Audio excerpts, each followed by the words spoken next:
जय हिंद, जय जोहार।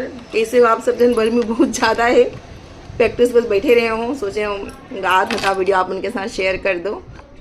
ये वीडियो अपन कहाँ से देखा था वो, और आप मतलब कौन कौन से गाना पसंद है, और मुला सजेस्ट करो ऐसे कौन से एकदम पारंपरिक गीत जे बिल्कुल हमारे छत्तीसगढ़ के मिट्टी के खुशबू ला जे हा समेटे रहा है, और जेला मुला पंडवानी में ऐड करना चाहिए। बहुत ही पारंपरिक गीत, मतलब फुहरता से बिल्कुल दूर एकदम प्यारा, जे हमार रियल जो छत्तीसगढ़ के मिट्टी से, खुशबू से, हमार संस्कृति से, हमार परंपरा से जे हा चालू होते वाला मुला सजेस्ट करूँ।